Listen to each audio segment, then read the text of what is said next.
Sinta a tensão acumulada em seu pescoço, como uma corda invisível que se aperta a cada respiração superficial. Observe a dor de cabeça que inicia como um pulsar distante, mas logo se transforma em um latejar insistente, ecoando as vozes internas que não cessam. Ouça o barulho incessante dos pensamentos, preocupações com o futuro incerto, que se materializam como sombras alongadas, arrependimentos sobre o passado, que se repetem como ecos em uma caverna vazia. Em um mundo que gira em velocidade implacável, impulsionado por demandas externas e expectativas sociais, seu maior desafio não reside em superar os outros, mas em conquistar a si mesmo. A ansiedade que se infiltra nas madrugadas silenciosas, o peso opressivo da incerteza, a sensação persistente de que a verdadeira paz está sempre um passo adiante, inalcançável, esses são os companheiros indesejados de tantos. E se a chave para essa paz não estivesse em tentar dominar o mundo exterior, caótico e imprevisível, mas em cultivar o domínio sobre sua própria mente e reações? Essa não é uma revelação moderna, nascida de terapias contemporâneas ou aplicativos de mindfulness, mas uma sabedoria antiga, forjada há mais de 2000 anos em meio a guerras, exílios e intrigas palacianas. Foi uma filosofia adotada por imperadores romanos, como Marco Aurélio, que governava um império vasto enquanto meditava sobre a efemeridade da vida, e por ex-escravos como Epicteto, que transformou correntes físicas em lições de liberdade interior. Bem-vindo ao canal No Caminho da Luz Oficial. Hoje, mergulharemos nas profundezas das meditações de Marco Aurélio, um diário pessoal escrito não para a posteridade, mas como um lembrete diário para si mesmo em tempos de crise. Essas reflexões não são meras abstrações filosóficas, elas oferecem um caminho prático e acessível para construir uma fortaleza interior capaz de resistir às tormentas da ansiedade e da depressão. Antes de prosseguirmos nessa jornada transformadora, convido-o a se inscrever no canal e ativar as notificações, garantindo que não perca futuros conteúdos que iluminam o caminho para uma vida mais serena e intencional. Este não é um vídeo teórico, distante da realidade cotidiana, é um guia de sobrevivência para a alma, estruturado em 8 passos fundamentais, extraídos e adaptados dos ensinamentos estoicos. Permaneça até o final, pois o 8º passo serve como a fundação indispensável que sustenta todos os demais, ancorando-os em princípios eternos de virtude. O estoicismo, frequentemente mal interpretado como uma doutrina fria de indiferença emocional, é, na essência, uma abordagem prática e profundamente humanista para alcançar uma existência plena e autêntica. Seus pilares centrais nos orientam a concentrar nossa energia nas esferas genuinamente sob nosso controle, nossas opiniões, intenções e ações, enquanto aceitamos com serenidade equânime aquilo que escapa a nosso domínio, como os caprichos do destino ou as opiniões alheias. A verdadeira liberdade, ensina o estoicismo, não emerge da dominação sobre o mundo externo, mas do domínio absoluto sobre a mente interior. É uma liberdade que transforma o sofrimento em oportunidade de crescimento, a ansiedade em clareza e a depressão em aceitação resoluta. Considere o exemplo de um jovem profissional à beira de uma entrevista de emprego crucial para sua carreira. Na véspera, ele passa a noite em claro, atormentado por visões catastróficas, a gaguejar nas respostas, revelando insegurança. E se o recrutador interpretar mal uma hesitação, descartando-o sumariamente? E se, apesar de todos os preparos, o resultado for um fracasso humilhante? Sua mente, em um turbilhão de ruminações, constrói cenários hipotéticos que ainda não se materializaram, mas que devoram o presente com voracidade. Esse jovem poderia dedicar anos a tentar manipular cada variável externa, o trânsito até o local, o humor do entrevistador, até mesmo o clima do dia, mas, inevitavelmente, descobriria a ilusão desse controle. O estoicismo, com sua sabedoria atemporal, intervém aqui. O que realmente temos em mãos não é o desenrolar dos eventos, mas a escolha de como respondemos a eles. Com essa perspectiva, o jovem pode transformar o medo em foco, a dúvida em determinação, redirecionando sua energia para o que lhe pertence. A preparação meticulosa, a postura confiante e a aceitação graciosa de qualquer desfecho. O primeiro passo nessa jornada é a dicotomia do controle, um conceito central nas meditações de Marco Aurélio e nas lições de Epicteto. O mundo, em sua totalidade, divide-se em 2 categorias distintas e irrevogáveis: aquilo que está sob nosso poder direto, nossas atitudes, comportamentos, julgamentos e escolhas morais, e aquilo que não está, abrangendo eventos externos, opiniões de terceiros, resultados imprevisíveis e forças da natureza. A maior parte de nossa ansiedade e depressão origina-se de um erro fundamental: o esforço exaustivo e infrutífero para controlar o incontrolável.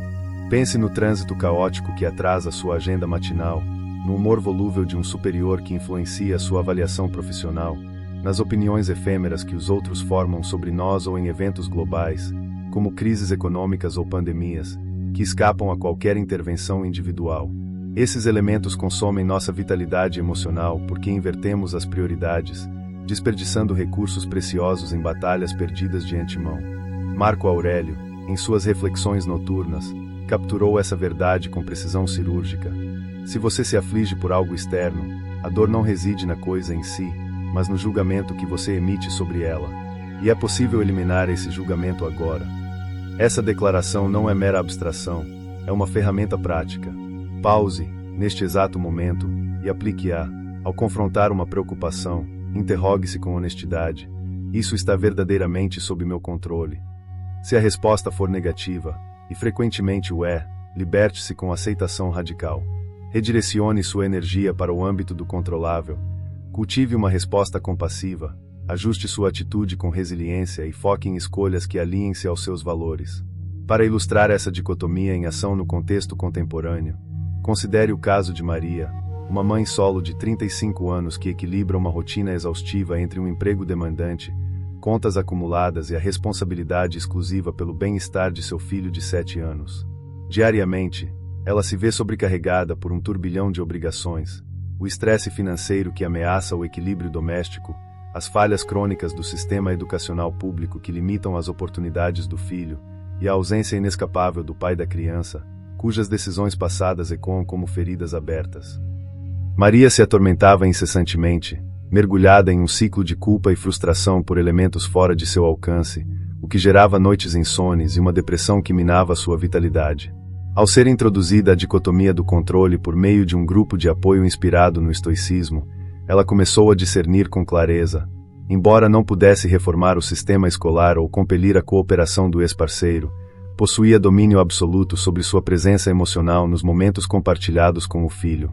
Implementou mudanças simples, mas intencionais. Reservava 15 minutos diários livres de distrações digitais, silenciando o celular para escutar as narrativas animadas do menino sobre seu dia na escola. Oferecia abraços sinceros, não como obrigação, mas como atos de conexão genuína, e cultivava rituais noturnos de leitura compartilhada, transformando o tempo limitado em memórias duradouras.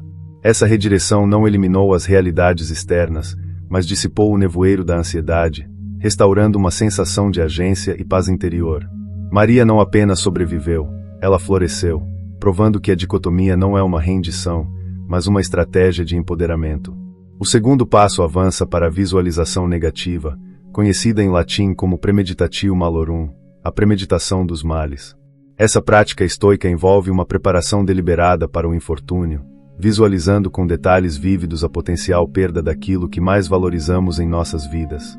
Longe de ser um exercício mórbido destinado a gerar tristeza preemptiva, trata-se de uma imunização mental contra o choque devastador da adversidade inesperada e um antídoto potente contra a armadilha da adaptação hedônica, pela qual nos acostumamos insensivelmente às bênçãos cotidianas, perdendo a gratidão que as torna significativas. Ao simular mentalmente a ausência de um emprego estável, a partida de um ente querido ou a deterioração da saúde, não nos preparamos para o desespero, mas para uma apreciação renovada do presente. Essa técnica, defendida por Sêneca em suas cartas, fortalece a resiliência emocional, transformando o medo da perda em uma âncora de contentamento. Imagine João, um engenheiro de 42 anos em uma multinacional, cuja rotina era pontuada por reclamações constantes, longas horas de trabalho que invadiam fins de semana, falta crônica de reconhecimento por parte da gerência e uma monotonia que sugava sua criatividade. Ele via seu emprego não como uma bênção, mas como uma prisão dourada, alimentando uma insatisfação que se infiltrava em todos os aspectos de sua vida familiar. Então, veio a demissão abrupta, motivada por cortes corporativos. No vácuo repentino do desemprego, com contas a pagar e uma família dependente, João confrontou a realidade que antes ignorava. Aquele trabalho imperfeito não só sustentava o lar, fornecendo estabilidade financeira, mas também conferia um senso de propósito e dignidade através de contribuições tangíveis. A perda forçada revelou o que a ingratidão havia obscurecido. O estoicismo nos convida a inverter essa sequência. Reflita antes da perda, para que a gratidão floresça enquanto ainda possuímos o que valorizamos. Experimente agora, reserve alguns minutos em um local tranquilo. Feche os olhos e visualize a perda de algo essencial, talvez seu lar aconchegante, a saúde vigorosa ou a companhia de um amigo leal. Permita que a sensação de ausência se instale, evocando a dor potencial. Agora, abra os olhos e contemple o presente com uma gratidão visceral, profunda, como se recuperasse um tesouro há muito perdido. Essa oscilação entre perda imaginada e posse real recalibra a mente, cultivando uma serenidade que resiste às flutuações da fortuna. O terceiro passo aprofunda essa aceitação através da arte da aceitação, ou amor fati, o amor ao destino, conceito imortalizado por Nietzsche, mas enraizado no estoicismo de Marco Aurélio. Aqui, não se trata de uma resignação passiva aos golpes do acaso, mas de um abraço ativo e apaixonado pelo fluxo inexorável da existência, como se cada evento adverso fosse uma escolha deliberada de nossa própria alma para o crescimento. O estoico compreende que a natureza opera em um equilíbrio dinâmico de mudança constante, onde o sofrimento e a alegria se entrelaçam como fios em um tear cósmico. Toda adversidade, portanto, revela-se não como uma maldição arbitrária, mas como uma oportunidade forjada para temperar a virtude interior, paciência, resiliência e sabedoria. Em vez de questionar com amargura por que isso está acontecendo comigo, precisamente agora, o praticante reformula a indagação para o que essa circunstância me ensina sobre mim mesmo e como posso emergir mais forte dela. Exemplo paradigmático é o de Ana, uma empreendedora de 28 anos com um sonho acalentado desde a adolescência: abrir uma cafeteria acolhedora, um refúgio de aromas de café fresco e conversas sussurradas em São Paulo. Ela investiu todas as suas economias pessoais, sacrificando estabilidade para alugar o espaço ideal, decorá-lo com toques pessoais e planejar um menu que evocasse memórias afetivas. Meses após a inauguração, a pandemia de Covid-19 irrompeu, impondo lockdowns rigorosos e fechando portas fisicamente. O desespero inicial foi avassalador, economias evaporadas, dívidas acumulando e o sonho despedaçado em cacos de incerteza. Ana se viu à beira do abismo emocional, questionando cada decisão que a levara até ali. Foi nesse momento que o amor fati entrou em cena, introduzido por um podcast estoico durante uma caminhada solitária. Em vez de resistir furiosamente à realidade imposta, ela começou a amá-la como mestra implacável. Transformou a frustração em inovação, migrou para vendas online, embalando não apenas cafés e doces, mas narrativas pessoais em cada pacote, cartas manuscritas contando histórias de resiliência, playlists curadas para acompanhar o consumo. Criou um serviço de entregas afetivas, onde baristas entregavam pessoalmente em bairros próximos, fomentando conexões humanas em tempos de isolamento. Hoje, sem a cafeteria física original, Ana gerencia um negócio próspero e escalável, com uma base de clientes leais que valorizam sua autenticidade. Ela não meramente sobreviveu à adversidade, dançou com ela, extraindo lições de adaptabilidade que enriqueceram sua visão empreendedora. O amor fati ensina que lutar contra o inevitável é exaustão, fluir com ele é elevação. O quarto passo consolida essas práticas na construção da cidadela interior, uma metáfora poderosa empregada por Marco Aurélio para descrever o refúgio inviolável da mente, um santuário interno de paz e razão, acessível em qualquer momento, independentemente das tempestades externas.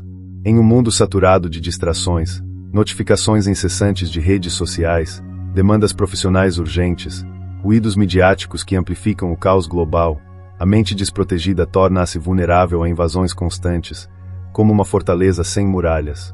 A cidadela, no entanto, é construída com tijolos de autoconsciência e disciplina mental. Ninguém, exceto você, pode profaná-la. Ela representa a única proteção verdadeira contra o bombardeio informativo e emocional que define a era moderna, permitindo que você se recolha, reflita e reemerge fortalecido. Visualize um dia típico em uma metrópole agitada. O celular vibra com mensagens de trabalho que exigem respostas imediatas, familiares cobram atenção dividida por ligações inesperadas, e feeds de notícias despejam alertas sobre crises distantes que evocam pânico coletivo. É como se o mundo inteiro martelasse a porta de sua psique, demandando entrada forçada e moldando suas emoções ao seu bel prazer.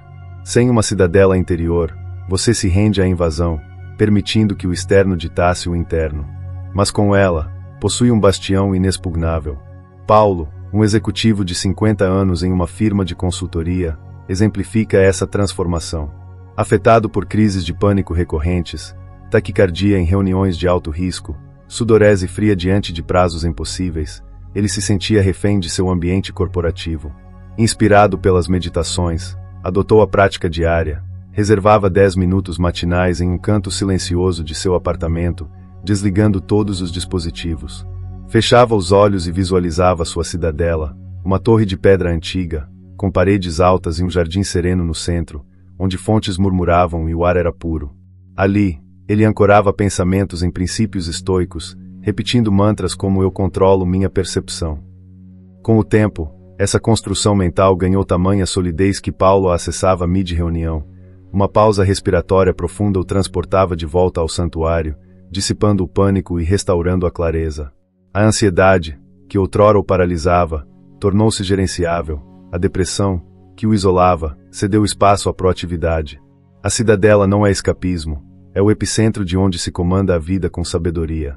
Transitando para o quinto passo, reconhecemos que a ansiedade frequentemente se alimenta do medo de um futuro hipotético ainda não realizado, enquanto a depressão se nutre da ruminação obsessiva sobre um passado irrevogável. A serenidade estoica reside no epicentro temporal, o presente, vivido com intensidade e atenção plena. Essa prática, alinhada à prosódia estoica, a atenção constante, envolve uma disciplina rigorosa de consciência em tempo real sobre pensamentos, emoções e ações, permitindo escolhas deliberadas em detrimento de reações automáticas. O estoicismo não advoga por uma presença passiva, mas por uma vigilância ativa que transforma o ordinário em extraordinário. Reflita sobre quantas oportunidades perdemos ao navegar o dia em piloto automático, o café da manhã engolido mecanicamente, sem registrar o aroma rico ou a textura reconfortante, porque a mente já projeta listas intermináveis de tarefas, uma conversa com um colega dissipada por divagações internas, privando-nos de conexões autênticas. Lucas, um estudante universitário de 22 anos cursando engenharia, encarnava esse padrão, sempre correndo entre aulas, estágios e prazos acadêmicos. Sua ansiedade manifestava-se como uma névoa constante de exaustão mental. Ele vivia no futuro, preocupações com notas finais, carreiras incertas, ou no passado, arrependimentos por festas perdidas na juventude.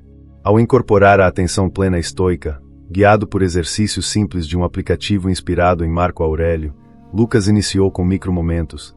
Ao preparar o café matinal, pausava para inalar profundamente o vapor aromático, notando as nuances de amargor e doçura. Ao caminhar para a universidade, observava a textura áspera do pão em sua mão, os sons sutis da rua, o canto distante de pássaros, o ritmo cadenciado de passos alheios. Esses fragmentos, outrora invisíveis, emergiram como âncoras de estabilidade. Gradualmente, ele estendeu a prática a interações sociais. Em palestras, focava na respiração para ancorar-se no agora, reduzindo a distração. Lucas descobriu que, mesmo em meio ao caos acadêmico, o presente oferecia um vasto território de paz, um lembrete de que a vida não é uma corrida para o fim, mas uma tapeçaria tecida momento a momento. O sexto passo confronta a finitude humana através do memento mori, a contemplação da mortalidade, uma meditação que Marco Aurélio realizava diariamente ao acordar, visualizando a efemeridade de sua existência imperial. A morte, longe de ser um espectro aterrorizante a ser evitado, serve como lembrete salutar para infundir urgência e propósito à vida cotidiana. A brevidade do tempo não deve gerar desespero paralisante, mas catalisar ações virtuosas, priorizar relacionamentos profundos, perseguir aspirações autênticas e abraçar o presente com vigor renovado. Em uma era de distrações digitais que nos iludem com a ilusão de imortalidade, o memento mori restaura a perspectiva, transformando procrastinação em proatividade. Quantas oportunidades desperdiçamos ao adiar o essencial, declarar "eu te amo" a um parente distante, oferecer desculpas sinceras em um conflito não resolvido, iniciar aquele projeto criativo que lateja no coração. Marta, uma terapeuta de 45 anos em Porto Alegre, vivenciou essa lição de forma visceral. A perda inesperada de seu pai, um ataque cardíaco súbito durante uma viagem rotineira, a lançou em um luto profundo, tingido de arrependimentos por conversas não tidas e visitas adiadas em nome de agendas lotadas. No vazio subsequente, Marta confrontou a ilusão de tempo infinito. A vida, frágil como um sopro, demandava ação imediata. Inspirada pelo estoicismo, adotou o memento mori como ritual vespertino. Ao anoitecer, meditava sobre a impermanência, visualizando sua própria jornada como um rio que deságua no mar inevitável. Essa contemplação não a mergulhou em melancolia, ao contrário, infundiu coragem. Ela se tornou mais presente com seus filhos adolescentes, instituindo noites sem telas dedicadas a jogos de tabuleiro e diálogos abertos, mais ousada em decisões profissionais, lançando um workshop sobre luto que tocou centenas de vidas. O memento mori não glorifica a morte, ele sacraliza a vida, urgindo-nos a honrá-la com integridade em cada respiração. O sétimo passo equilibra a introspecção com o engajamento externo através da disciplina da ação, enfatizando que o estoicismo não prescreve isolamento ascético, mas uma participação ativa e virtuosa no mundo. Nossa felicidade individual entrelaça-se inextricavelmente com o bem comum, como abelhas em uma colmeia. Prosperamos ao contribuir para o coletivo. Marco Aurélio articulou isso com elegância. O que não beneficia a colmeia, não beneficia a abelha.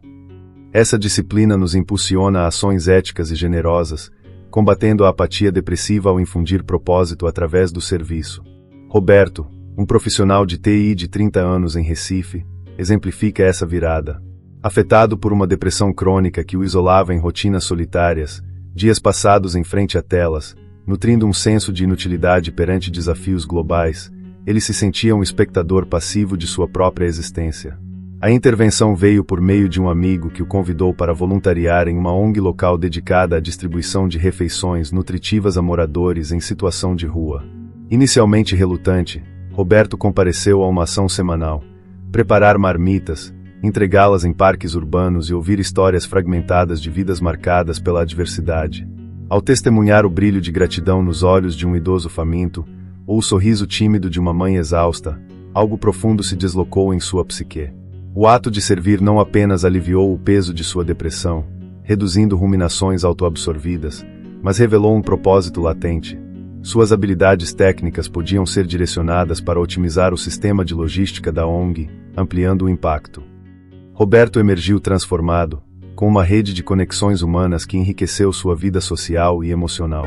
A disciplina da ação nos recorda que o antídoto para o vazio interior reside no dar desinteressado, tecendo nossa tapeçaria pessoal no vasto mosaico da humanidade. Finalmente, o oitavo passo, e a fundação que sustenta todos os anteriores, reside nas 4 virtudes cardeais do estoicismo.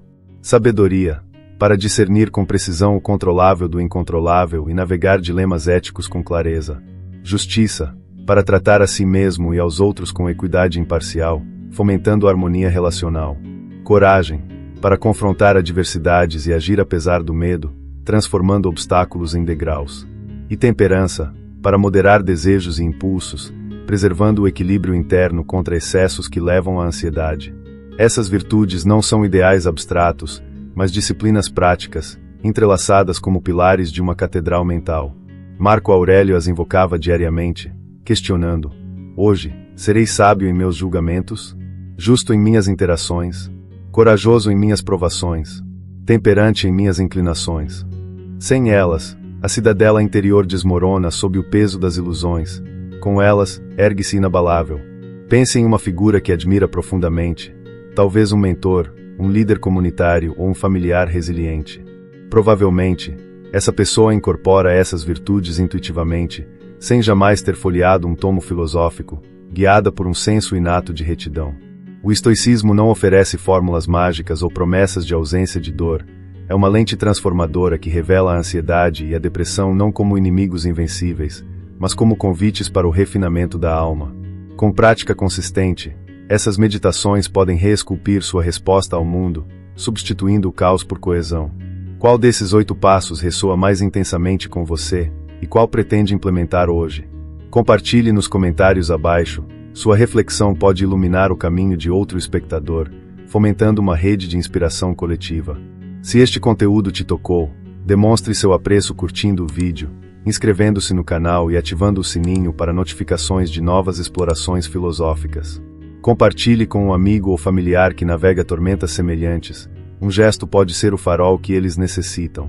No fim das contas, a luz que busca exteriormente já reside em seu interior, uma chama estoica aguardando ser atiçada pela disciplina e pela virtude. O verdadeiro poder emerge ao dominar impulsos reativos, fazendo escolhas conscientes alinhadas ao bem maior. A verdadeira força não está na ausência de desafios, mas na capacidade de enfrentá-los com graça inabalável. Até a próxima reflexão. E sigamos, juntos, no caminho da luz.